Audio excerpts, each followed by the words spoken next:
环山水前宫路段隔壁，旅客敢若徛伫路啊，拢有可能骨倒。算到一半，外头看倒边一台小货车出现，一路冲，搁甲三角顺弄飞，上尾弄到一台停伫路边的轿车。一位女乘客自轿车后边走出来，惊一条。人没事就好，人没事就好。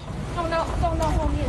轰隆到的轿车，搁有小货车的车头拢冒起。不过详细看，小货车敢若后边两轮有刷轮仔，影片铺上网，袂少人怀疑可能头前两轮无刷轮仔才会出现。因为四个轮仔拢爱有刷轮仔，嘛有人质疑是安怎轿车停伫路中，互游客伫车路咧耍。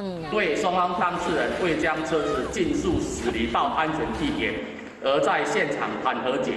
有人在谈留了。 几分钟后，有辆自小客车亦因路面结冰，未注意道路前有车祸车辆来不及刹车打滑，造成再次追撞，第二次的 A3 车祸。原来当时水前宫路段有两台轿车小 A 停伫路中和解，过程当中佫拄好拄到小货车出现，造成第二摆车祸。 受强烈冷气团影响，下环山这两天虽然无落雪，不过因为低温变作水情世界。